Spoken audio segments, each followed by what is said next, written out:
Di sekitar kita, seringkali kejahatan tidak datang dengan wajah menyeramkan. Kadang ia hadir dengan senyum ramah, kata-kata lembut, dan sikap seolah penuh kebaikan. Seperti kisah yang akan kalian dengar dalam serial ini. Sebuah kisah nyata tentang seorang wanita bernama Ida, 45 tahun. Di mata tetangga, ia dikenal sebagai ibu kos yang baik hati, penolong, dan penuh perhatian. Namun di balik topeng kebaikan itu, tersimpan sisi gelap yang tidak pernah dibayangkan siapapun.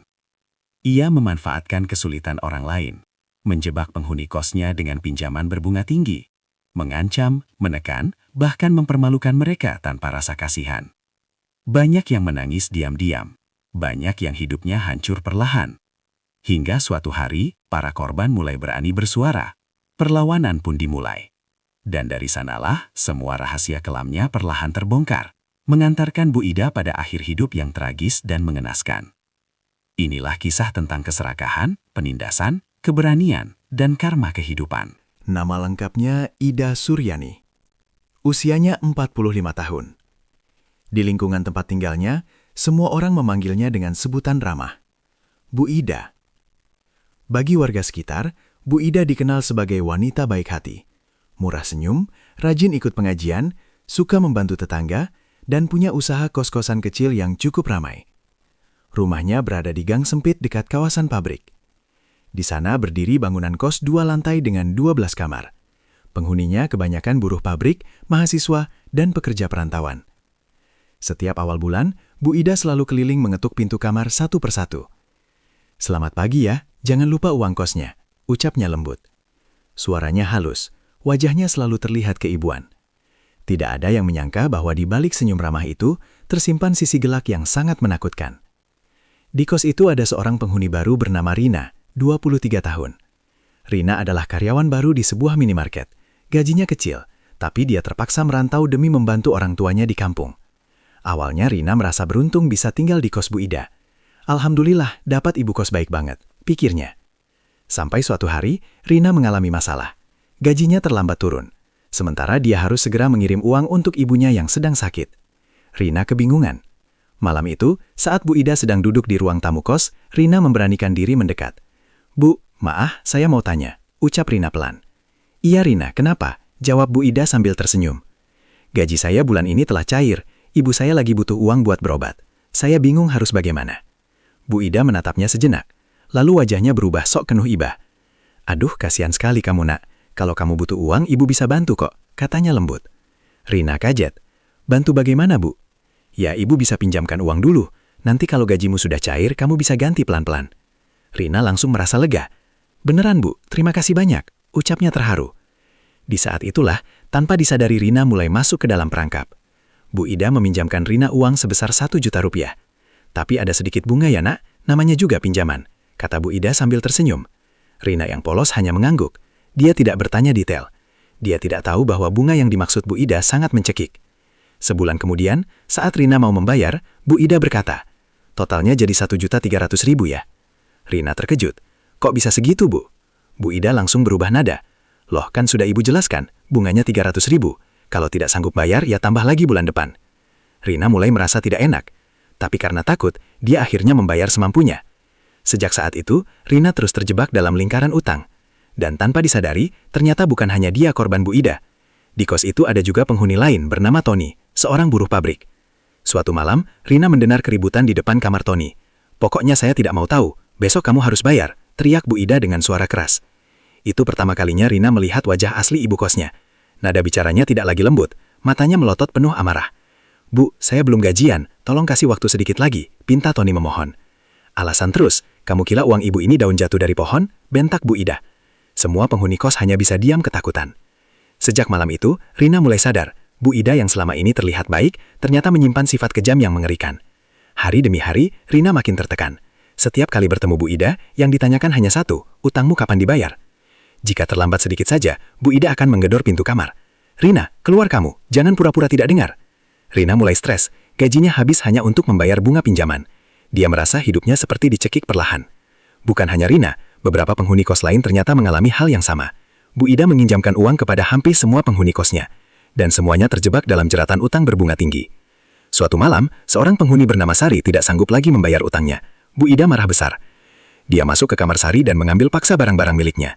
"Kipas angin ini saya sita dulu, HP kamu juga," teriak Bu Ida tanpa rasa kasihan. Sari menangis, "Bu, tolong jangan begitu, Bu." Tapi Bu Ida tidak peduli.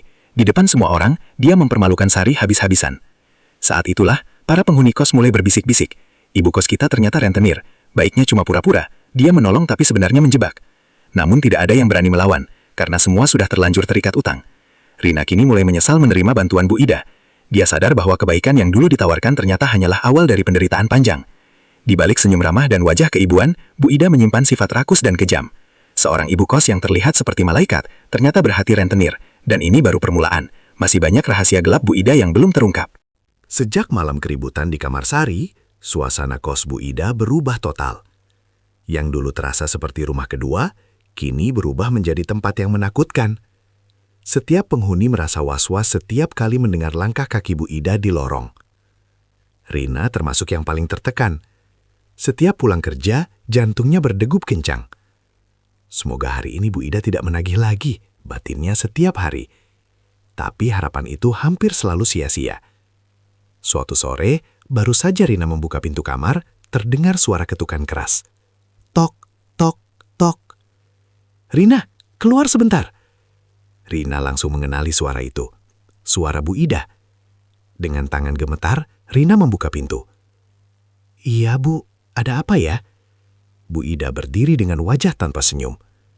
"Kamu ingatkan utangmu? Sudah lewat 2 minggu dari janji bayar." "Iya, Bu, saya tahu, tapi saya belum punya uang. Gaji saya dipotong karena telat masuk kerja," jawab Rina pelan. Mendengar itu, wajah Bu Ida langsung berubah masam. "Alasan lagi? Kamu pikir ibu ini bank sosial? Kalau tidak sanggup bayar, jangan pura-pura jadi orang susah." Kata-kata itu menusuk hati Rina. "Saya mohon, Bu, kasih saya waktu sedikit lagi," pinta Rina hampir menangis. Bu Ida menyilangkan tangan. "Besok pagi, kamu harus bayar minimal 500.000. Kalau tidak, barangmu saya tahan." Setelah berkata begitu, Bu Ida pergi begitu saja. Rina terduduk lemas di atas kasur. Dia benar-benar merasa tidak punya jalan keluar. Malam harinya, Rina duduk di dapur kos bersama beberapa penghuni lain, Tony, Sari, dan Denny. Mereka mulai saling curhat. "Utangku ke Bu Ida sudah hampir 5 juta, kata Tony dengan wajah frustrasi. "Padahal awalnya cuma pinjam 1 juta, lanjutnya. Sari mengangguk pelan. "Aku juga begitu, bunganya terus naik. Kalau telat sehari saja, langsung dimaki-maki." Denny yang biasanya pendiam ikut bicara. "Dia itu bukan penolong, dia menjebak kita pelan-pelan." Rina mendengarkan dengan hati hancur. Ternyata bukan hanya dia yang menderita. Hampir semua penghuni kos pernah meminjam uang dari Bu Ida. Dan hampir semuanya terjebak dalam lingkaran utang yang sama. Mereka semua punya ketakutan yang sama. Takut diusir, takut dipermalukan, takut hidup mereka makin hancur. Keesokan paginya, kejadian mengerikan kembali terjadi. Seorang penghuni bernama Andi, seorang karyawan pabrik, tidak bisa membayar utangnya tepat waktu. Bu Ida langsung mengamuk di depan umum. "Dasar laki-laki tidak tahu diri. Sudah numpang di kos ibu, berani-beraninya kabur dari utang," teriaknya di depan banyak orang. Andi mencoba menjelaskan. "Bu, saya baru saja kena PHK. Tolong beri saya waktu." Tapi Bu Ida tidak peduli. Dia bahkan mengambil paksa motor Andi sebagai jaminan. "Motor ini ibu tahan sampai kamu bayar semua." Andi hanya bisa terdiam dengan wajah putus asa. Peristiwa itu membuat seluruh penghuni kos makin ketakutan. Mereka sadar satu hal. Bu Ida tidak punya rasa kasihan sedikit pun. Setelah melihat kejadian demi kejadian, hati Rina mulai berubah. Awalnya dia hanya takut dan pasrah. Tapi lama-lama, rasa takut itu berubah menjadi kemarahan. "Kenapa kita harus terus diam?" pikirnya.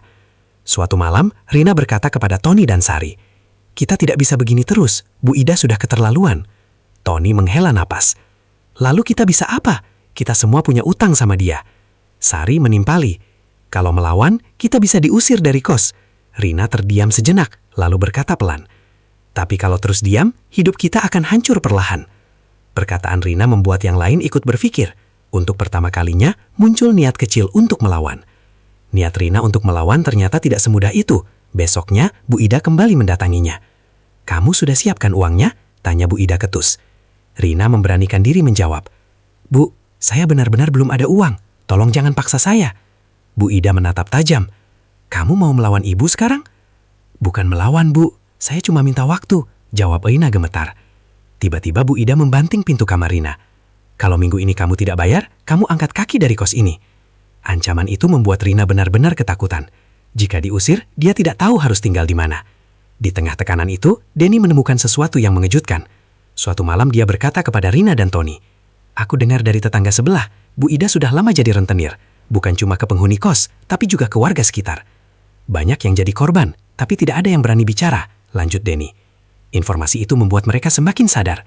Apa yang mereka alami bukan kebetulan. Bu Ida memang sengaja menjadikan kos-kosannya sebagai tempat mencari korban baru. Dengan pura-pura baik, ramah, dan suka menolong. Padahal semua itu hanya kedok. Teror di kos itu semakin menjadi-jadi. Penghuni satu persatu mulai putus asa. Ada yang depresi, ada yang ingin kabur, ada yang ingin melawan. Sementara Bu Ida semakin merasa berkuasa. Dia yakin tidak akan ada yang berani melawannya. Namun tanpa dia sadari, perlahan-lahan para korban mulai bersatu. Dan badai besar untuk Bu Ida sedang mulai terbentuk. Sejak mengetahui bahwa hampir semua penghuni kos adalah korban yang sama, suasana di dalam rumah kos Bu Ida semakin mencekam. Tidak ada lagi canda tawa seperti dulu. Setiap orang berjalan dengan kepala tertunduk, seolah hidup mereka benar-benar berada di bawah kendali satu orang, Bu Ida. Namun diam-diam, rasa takut itu mulai berubah menjadi keberanian.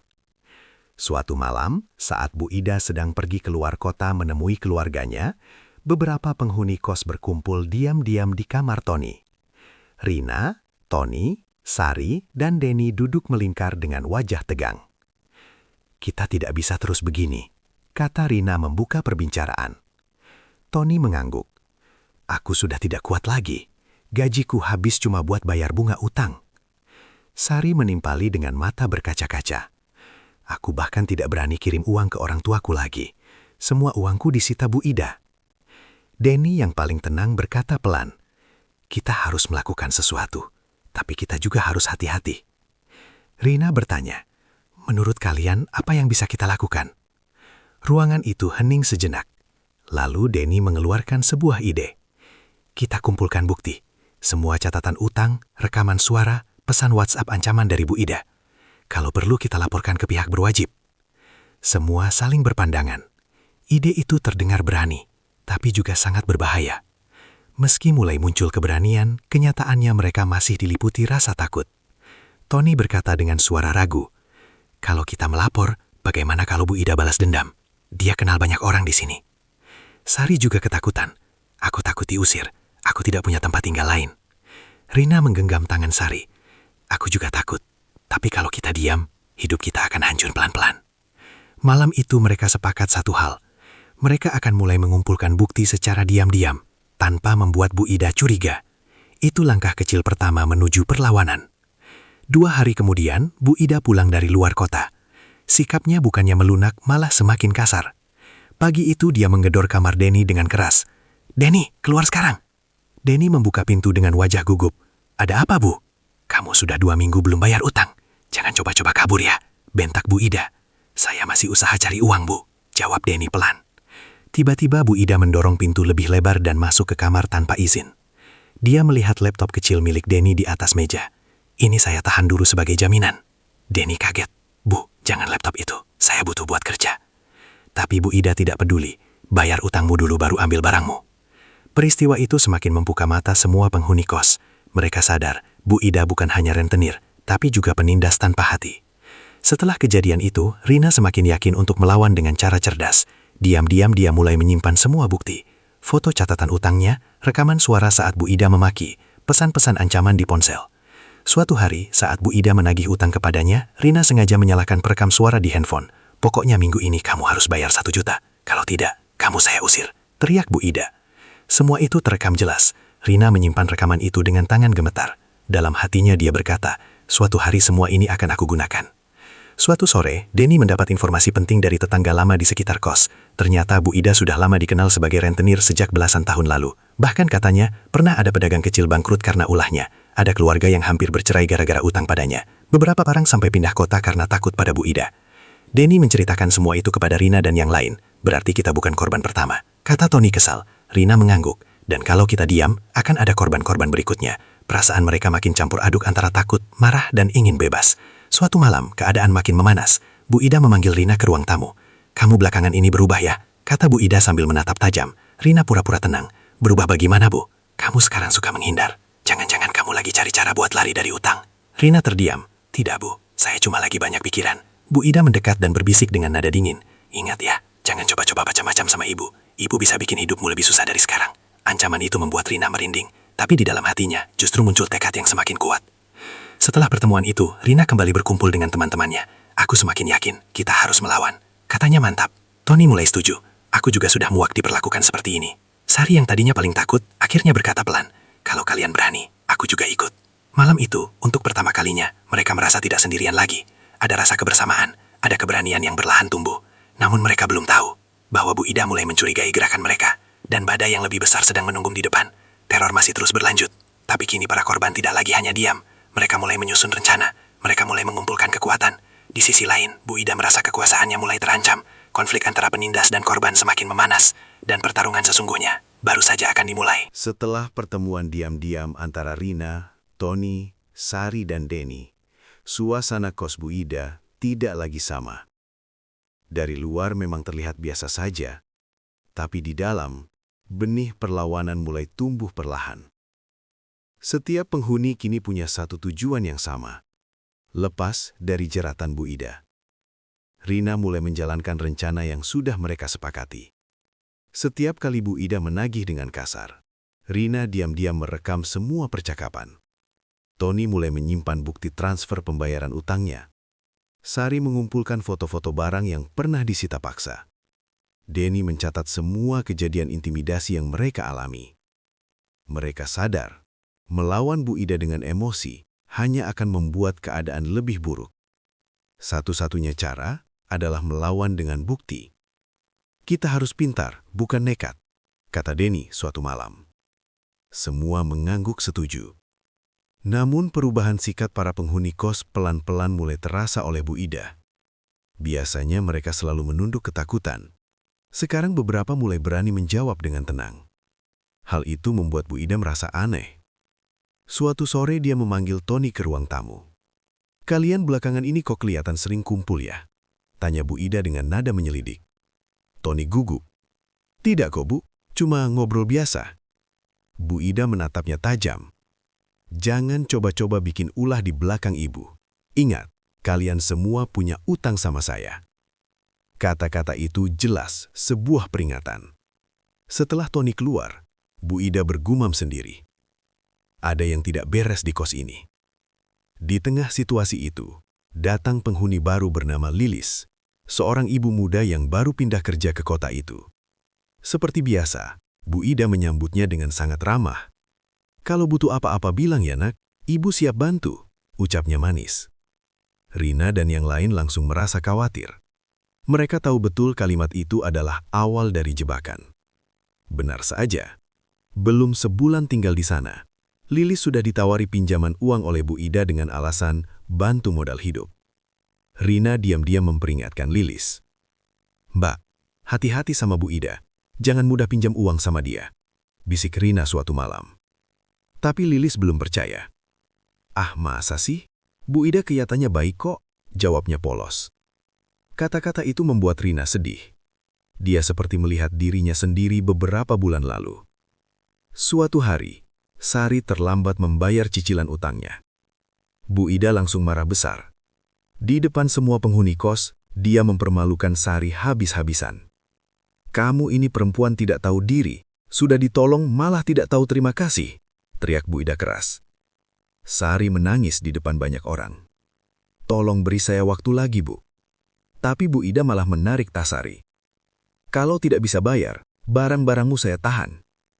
Rina yang melihat kejadian itu merasa hatinya hancur. Dalam hatinya, dia berkata, "Cukup, ini sudah terlaluan."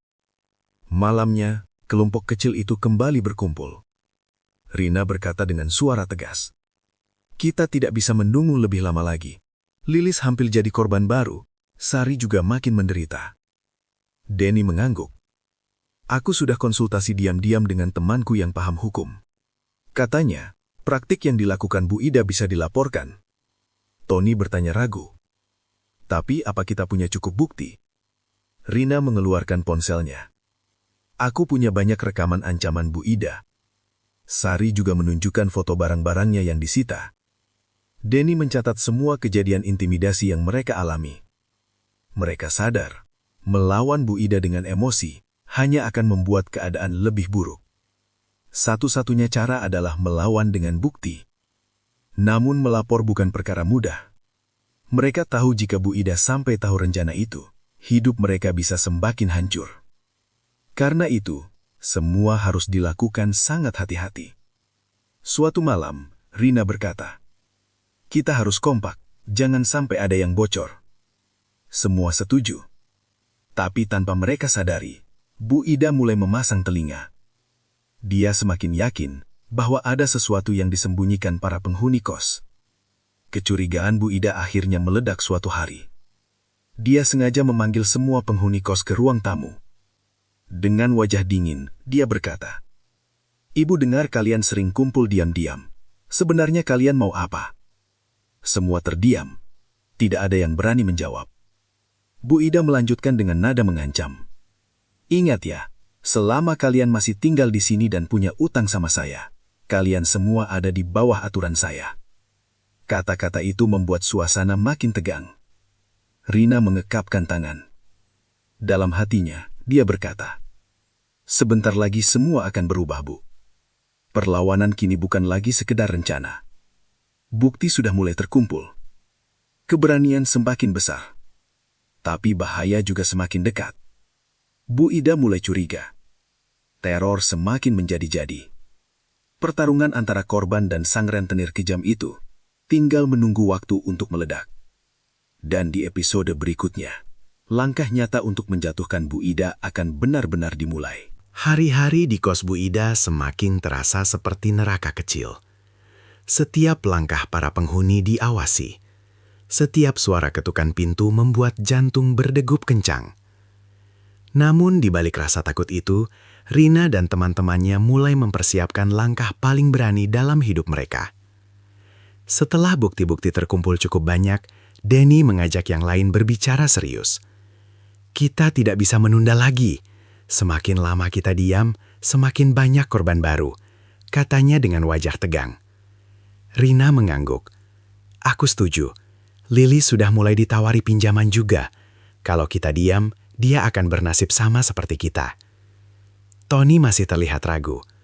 "Tapi melapor itu bukan hal kecil. Bagaimana kalau Bu Ida tahu?" Sari memegang tangan Tony. "Kita sudah terlalu lama takut. Sudah saatnya kita berhenti jadi korban." Akhirnya malam itu mereka sepakat. Besok mereka akan pergi ke kantor hukum untuk meminta bantuan resmi. Keesokan harinya, mereka berempat diam-diam bertemu di sebuah warung jauh dari kos. Denny membawa mereka menemui temannya, seorang relawan bantuan hukum bernama Pak Arman. Dengan gemetar, Rina menceritakan semua yang mereka alami. Bunga utang yang tidak masuk akal, ancaman dan makian, penyitaan barang secara paksa, intimidasi yang terus-menerus. Pak Arman mendengarkan dengan serius. "Dari cerita kalian, ini sudah masuk praktik rentenir ilegal dan pemerasan," katanya tegas. Rina langsung merasa lega. "Berarti kami bisa melapor, Pak?" "Bisa, tapi kalian harus siap mental. Prosesnya tidak mudah, dan mungkin akan ada tekanan balik," jawab Pak Arman. Mendengar itu, mereka saling berpandangan. Rasa takut kembali muncul, tapi kali ini keberanian mereka lebih besar. Pak Arman meminta semua bukti yang mereka miliki. Rekaman suara Bu Ida yang marah-marah, foto barang yang disita, catatan utang yang tidak masuk akal, pesan WhatsApp berisi ancaman. Semua diserahkan sebagai bahan laporan. "Ini sudah cukup kuat untuk jadi dasar laporan awal," kata Pak Arman. Untuk pertama kalinya, Rina merasa punya harapan. Dia seperti melihat cahaya kecil di ujung penderitaan panjangnya. Namun di sisi lain, Bu Ida semakin merasa ada yang tidak beres. Dia mulai memperhatikan gerak-gerik Rina dan teman-temannya. Suatu malam, saat Rina baru pulang kerja, Bu Ida memanggilnya dengan nada dingin. "Kamu dari mana saja?" tanya Bu Ida. "Dari kerja, Bu," jawab Rina gugup. "Benar cuma dari kerja? Atau kamu keluyuran cari cara buat melawal ibu?" Pertanyaan itu membuat Rina hampir gemetar. Tidak, Bu. Saya cuma kerja seperti biasa. Bu Ida menatap tajam. Ingat ya, jangan macam-macam sama ibu. Banyak orang sok berani, tapi akhirnya menyesal. Kata-kata itu jelas sebuah ancaman. Di tengah perjuangan itu, muncul masalah baru. Ternyata salah satu penghuni kos lain, bernama Anton, diam-diam dekat dengan Bu Ida. Dia sering mendapat keringanan utang karena mau menjadi mata-mata. Suatu malam, Anton tanpa sengaja mendengar Rina dan Sari berbicara soal rencana melapor. Keesokan harinya, Anton langsung melapor kepada Bu Ida. Bu, saya dengar Rina dan teman-temannya mau menjatuhkan ibu. Mereka kumpulin bukti-bukti, katanya. Wajah Bu Ida langsung berubah merah padam. Apa? Jadi benar mereka mau melawan saya? Sejak saat itu, kemarahan Bu Ida benar-benar meledak. Malam harinya, Bu Ida menggedor kamar Rina dengan sangat keras. Rina, keluar kamu sekarang. Rina membuka pintu dengan ketakutan. Ada apa, Bu? Bu Ida langsung menunjuk wajahnya. Kamu pikir ibu bodoh? Kamu mau melaporkan saya ya? Rina terdiam kaku. Jangan pura-pura tidak tahu. Ibu sudah dengar semuanya. Sejak malam itu, teror terhadap Rina semakin parah. Setiap hari dia dimaki, setiap hari diancam akan diusir. Bahkan listrik kamar Rina sempat sengaja dimatikan oleh Bu Ida sebagai bentuk tekanan. Ancaman Bu Ida membuat Tony mulai goyah. Aku takut. Mungkin lebih baik kita mundur saja, katanya suatu malam. Sari juga mulai ragu. Kalau kita diusir, kita mau tinggal di mana? Mendengar itu Rina menangis. Kalian mau menyerah sekarang, setelah semua penderitaan yang kita alami? Denny mencoba menenangkan. Kita memang takut, tapi kalau mundur, kita akan selamanya jadi korban. Perdebatan itu membuat situasi semakin sulit. Perlawanan yang sudah disusun rapi mulai terancam hancur. Di tengah kebimbangan itu, Rina akhirnya mengambil keputusan penting. Aku tidak akan mundur, katanya tegas. Kalau kalian mau berhenti, tidak apa-apa, tapi aku akan tetap melaporkan Bu Ida. Aku sudah terlalu menderita. Keberanian Rina membuat yang lain terdiam. Perlahan-lahan, Tony dan Sari kembali menguat. Kamu benar, Rin. Kita harus lanjut, kata Tony akhirnya. Malam itu mereka sepakat satu hal. Apapun risikonya, perjuangan ini tidak boleh berhenti. Perang dingin kini benar-benar dimulai. Di satu sisi, para korban mulai melangkah berani mencari keadilan. Di sisi lain, Bu Ida yang kejam merasa kekuasaannya terancam dan mulai bertindak semakin brutal. Situasi semakin panas, bahaya semakin dekat. Dan tanpa mereka sadari, episode paling mengerikan dari hidup Bu Ida maupun para korbannya sebentar lagi akan terjadi. Sejak Bu Ida mengetahui bahwa Rina dan teman-temannya berencana melapor, suasana kos berubah semakin mencekam. Tidak ada lagi kepura-puraan ramah, yang ada hanya perang psikologis. Bu Ida kini tidak segan menunjukkan wajah aslinya secara terang-terangan. Setiap hari, ada saja cara Bu Ida menekan para penghuni kos. Pintu kamar digedor keras tengah malam, barang-barang mulai disita lebih sering. Ucapan kasar keluar tanpa rem. Suatu pagi, saat Rina hendak berangkat kerja, Bu Ida menghadangnya di depan gerbang. Kamu pikir ibu takut sama laporan kalian? Jangan mimpi, bentaknya. Rina mencoba tetap tenang. Saya cuma ingin hidup tenang, Bu. Saya tidak mau terus ditindas. Jawaban itu malah membuat Bu Ida semakin marah. Dasar tidak tahu terima kasih. Kalau bukan karena ibu, kamu sudah jadi gelandangan. Rina hanya diam, menahan air mata. Dalam hatinya dia berkata, sebentar lagi semua ini akan berakhir. Sementara itu, Pak Arman mulai membantu mereka menyusun laporan resmi. Beberapa bukti sudah diserahkan ke pihak berwenang. Rekaman ancaman, bukti bunga utang tidak wajar, foto penyitaan barang, kesaksian para korban. Pak Arman berkata kepada mereka, kalian harus siap dipanggil untuk memberi keterangan. Jangan sampai ada yang mundur. Rina menjawab mantap. Kami siapa? Untuk pertama kalinya setelah sekian lama, mereka merasa punya perlindungan. Di tengah proses itu, kejadian yang mereka takutkan akhirnya terjadi. Lilis, penghuni baru yang dulu tidak percaya, mulai terjebak utang pada Bu Ida. Awalnya hanya pinjam 500.000. Belum 2 bulan, utangnya sudah membengkak hampir 2 kali lipat. Suatu malam Lilis menangis di kamar Rina. Mbak, aku baru sadar. Semua yang kamu bilang dulu ternyata benar, katanya terisak. Rina memeluknya. Tidak apa-apa, Lis. Sekarang kamu tidak sendirian. Kehadiran Lilis justru semakin menguatkan tekad mereka. Korban Bu Ida semakin bertambah. Tanpa disadari, sikap Bu Ida mulai berubah. Dulu dia merasa sangat berkuasa. Sekarang dia mulai gelisah. Beberapa tetangga mulai berbisik-bisik tentang kelakuannya. Penghuni kos tidak lagi takut seperti dulu. Bahkan ada yang mulai berani membantah. Hal itu membuat Bu Ida kehilangan kendali. Suatu malam dia berteriak sendiri di ruang tamu. Mereka pikir bisa menjatuhkan saya. Tidak akan. Tapi di balik kemarahannya, sebenarnya dia mulai ketakutan. Ketegangan akhirnya meledak suatu sore. Bu Ida menemukan surat panggilan untuk dimintai keterangan terkait laporan dari para korban. Wajahnya langsung memerah menahan marah. Dia memanggil Rina dengan suara menggelegar. "Rina, sini kamu!" Rina datang dengan jantung berdebar. "Apa maksud semua ini?" teriak Bu Ida sambil melempar surat itu ke meja. "Kamu benar-benar melaporkan ibu?" Rina mengumpulkan seluruh keberaniannya. "Iya, Bu.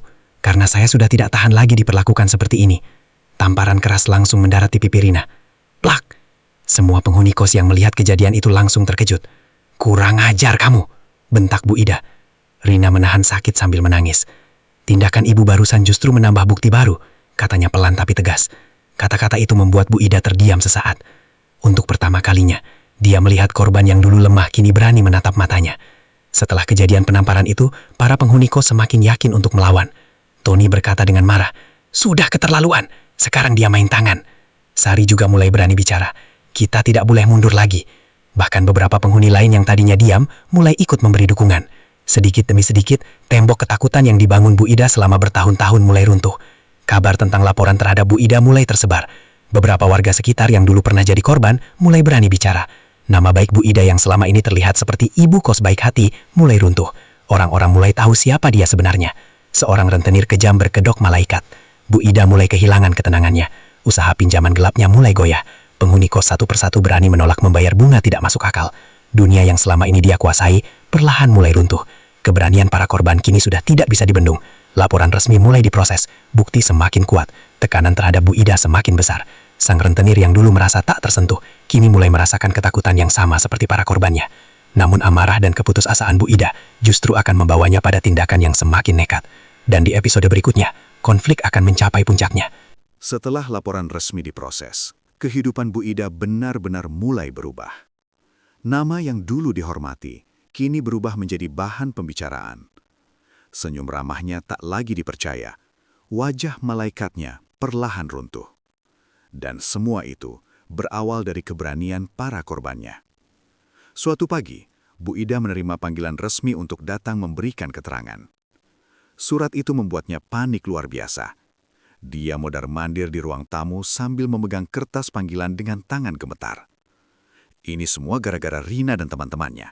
Gumamnya marah. Untuk pertama kalinya dalam hidup, Bu Ida merasa terpojok. Selama ini dia terbiasa menekan orang lain. Kini dia harus berhadapan dengan hukum. Kabar tentang laporan terhadap Bu Ida menyebar cepat. Beberapa mantan korban yang dulu diam mulai bermunculan.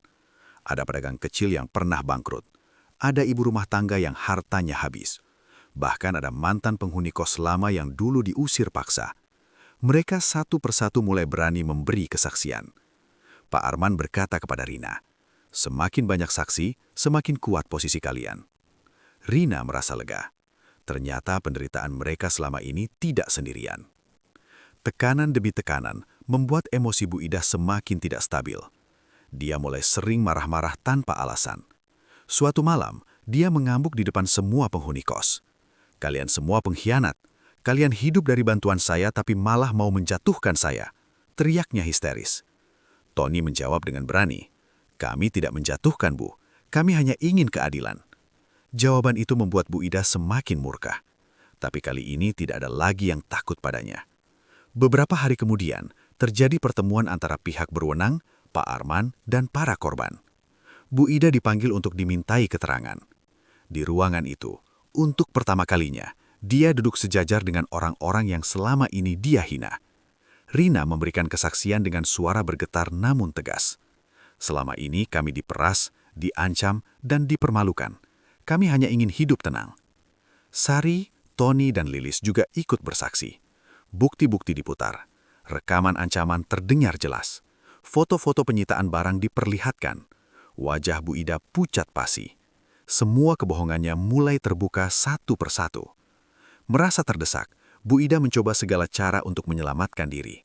Dia mendatangi Rina secara pribadi. "Rina, kita bisa selesaikan ini baik-baik. Cabut laporanmu. Ibu janji utangmu dianggap lunas," katanya dengan nada dibuat lembut. Tapi Rina sudah tidak lagi mudah dibodohi. "Sudah terlambat, Bu. Ini bukan hanya tentang saya. Ini tentang semua korban," jawab Rina tegas. Penolakan itu membuat Bu Ida semakin putus asa. Seiring berjalannya waktu, satu persatu penghuni kos memilih pindah. Mereka tidak lagi mau terikat dengan Bu Ida. Kamar-kamar mulai kosong, pendapatan Bu Ida menurun drastis. Kos-kosan yang dulu selalu ramai, kini sepi dan suram. Bagi Bu Ida, itu pukulan telak. Sumber kekuasaannya perlahan hilang. Dulu para penghuni yang ketakutan pada Bu Ida, sekarang justru sebaliknya. Setiap kali ada ketukan pintu, Bu Ida lah yang merasa cemas. Dia takut didatangi petugas, takut dipanggil lagi, takut rahasianya semakin terbongkar. Hidupnya berubah menjadi penuh kegelisahan. Orang yang dulu kejam tanpa rasa takut, kini merasakan sendiri teror yang pernah dia sebarkan.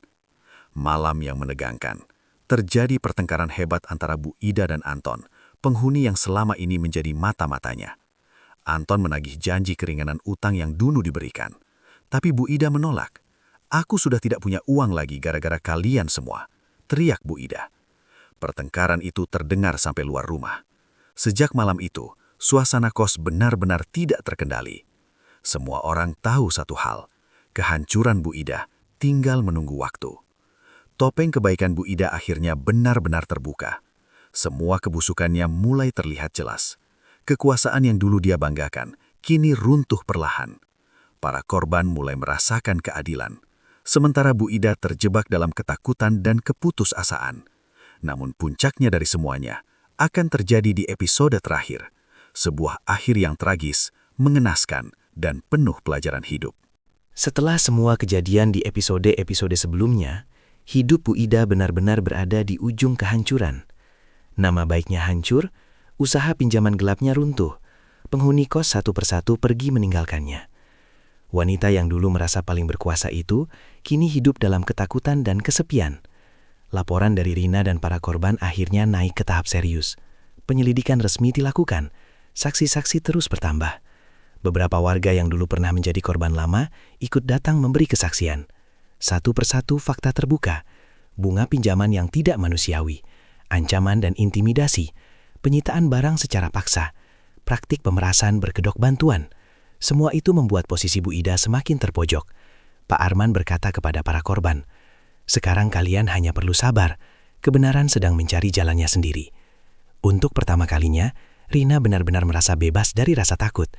Sementara itu, kehidupan Bu Ida berubah drastis. Kos-kosannya hampir kosong, tidak ada lagi orang yang mau meminjam uang darinya. Tetangga yang dulu hormat kini menjauh, orang-orang mulai berani menegurnya. Setiap hari dia hidup dengan emosi tidak stabil, kadang marah-marah sendiri, kadang menangis di dalam rumahnya. Keserakahan yang dulu membuatnya merasa hebat, kini berbalik menjadi bumerang yang menghancurkan hidupnya. Suatu sore, Bu Ida duduk sendirian di ruang tamu kosnya yang sepi. Dia melihat lorong kamar yang dulu ramai, kini kosong melompong. Tidak ada lagi suara tawa penghuni. Tidak ada lagi orang yang memanggilnya Bu Ida dengan hormat. Untuk pertama kalinya, hatinya benar-benar merasa hampa. Dalam kesendiriannya dia bergumam, "Andai dulu aku tidak serakah, mungkin hidupku tidak akan begini." Tapi semua penyesalan itu sudah terlambat. Beberapa hari kemudian, Bu Ida memanggil Rina untuk berbicara baik-baik. Dengan nada yang jauh lebih lemah dari biasanya, dia berkata, "Rina, Ibu minta maaf atas semua yang sudah Ibu lakukan." Rina terkejut mendengarnya. Ini pertama kalinya Bu Ida berbicara tanpa amarah. "Ibu sadar Ibu salah, tapi sekarang semuanya sudah hancur." Lanjutnya dengan suara lirih. Rina menjawab pelan, "Saya sudah memaafkan Bu, tapi hukum tetap harus berjalan, biar tidak ada lagi korban seperti kami." Bu Ida hanya terdiam. Dia tahu tidak ada lagi yang bisa diperbaiki. Tekanan hidup, rasa malu, dan ketakutan menghadapi proses hukum membuat kondisi mental Bu Ida semakin memburuk. Dia mulai sulit tidur, sering menyendiri, jarang makan. Hingga suatu malam terjadi peristiwa yang mengejutkan seluruh lingkungan kos. Tetangga menemukan Bu Ida dalam kondisi tak bernyawa di rumahnya sendiri. Bukan karena kekerasan, bukan karena balas dendam, melainkan karena kondisi kesehatannya yang memburuk akibat stres berat dan tekanan hidup yang bertubi-tubi. Kepergian Bu Ida benar-benar menjadi akhir yang mengenaskan. Wanita yang dulu ditakuti banyak orang itu akhirnya pergi dalam kesepian. Kabar meninggalnya Bu Ida membuat semua orang terkejut. Rina dan teman-temannya terdiam lama saat mendengar berita itu. Tidak ada rasa senang, tidak ada rasa puas, yang ada hanya perasaan campur aduk. Sari berkata pelan, akhirnya semuanya selesai, tapi caranya sungguh menyedihkan.